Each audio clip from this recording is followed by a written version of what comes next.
से। हालांकि वनस्पतियां विषैली होती है, परंतु स्वर्णाक्षरी का जो बीज है उसका भी आयुर्वेद के अंदर बहुत सारे औषधीय गुणों के लिए वर्णन है। और दूसरी बात यह रही कि इसके बीज झड़ करके सरसों के बीज के अंदर मिलना बहुत दुस्तर कार्य है। अभी आप देख रहे हैं भयानक कांटे इस वृक्ष के अंदर है। हम जानते हैं कि इसके कुछ बीज बीच में होते हैं, सरसों काटते समय ये कट भी सकता है, परंतु किसान चाह करके भी सरसों के साथ इसको काट करके इसके बीजों को नहीं मिला सकता, क्योंकि हमारा किसान आज भी वह पवित्रता लिए हुए है, उसके अंदर वो भावनात्मक लगाव है, वो हमारी सांस्कृतिक जड़ों से जुड़ा हुआ है। जानबूझ करके वो ऐसा कार्य नहीं कर सकता है। और दूसरी जहाँ तक बात रही कि इसके बीजों की, मैं समझता हूँ कि शायद सरसों के बीज से भी ज़्यादा महंगा आज भी इस स्वर्णाक्षरी का सत्यानाशी का बीज है। तो बीज मिलाने की बात मैं समझता हूँ कि उन लोगों के लिए तो हो सकती है कि जो लोग ये कहते हैं कि गेहूँ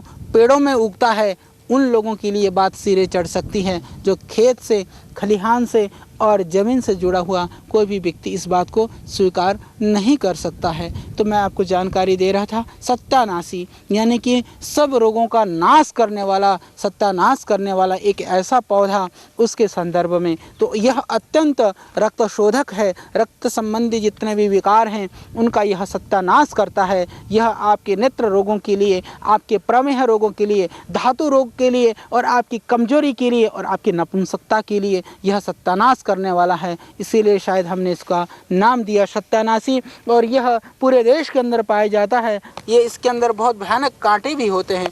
तो ये औषधीय गुणों से भरपूर परंतु बहुत कांटों से परिपूर्ण यह पौधा है, जिसको बोलते हैं हम सत्यानाशी। तो आइए और इसके विषय में हम आपको बताते हैं कि हम किस तरह से किन किन रोगों में प्रयोग कर सकते हैं इस सत्यानाशी का। तो स्वर्णाक्षरी विशेष करके मैं एक घटना का उल्लेख करना चाहूँगा। हमारे श्रद्धेय वैद्य बलराम जी आज इस दुनिया में नहीं रहे, जिनके आशीर्वाद से हमें आयुर्वेद का जो मूल जो ज्ञान है, जो एक शिक्षा है, वह ग्रहण करने का हमें मौका मिला। तो श्रद्धेय वैद्य बलराम जी ने एक वो प्रयोग इसके विषय में कराते थे, बहुत ही कारगर प्रयोग था। वो ये है कि जैसे अभी सीज़न है, तो सीज़न में जब सत्यानाशी के पौधे खड़े मिलते हैं सब सड़कों पर, तो इसके दूध को निकाल करके आप उस समय पर दूध को संग्रहित करें। इसके अंदर जो पीला पीला दूध निकलता है, उस दूध को आप इकट्ठा करें।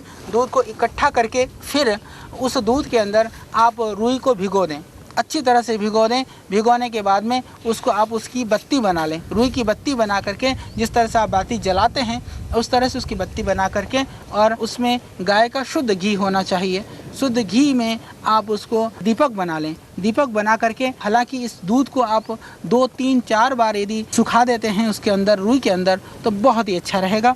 तो उसका काजल तैयार करें। ये काजल आपके आँखों के लिए, नेत्र रोगों के लिए यह एक अमृत औषध है। छोटे बच्चों में जैसे आप काजल लगाती हैं या बड़े भी लोग लगाते हैं, हालांकि आज काजल लगाने की फ़ैशन की जगह दूसरे बहुत सारे फैशन आ गए हैं, फिर भी काजल के रूप में आप ज़रूर इस काजल का प्रयोग करिए। काजल बनाने की विधि हमारी माताएं बहनें जानती हैं। निश्चित रूप से आप लोग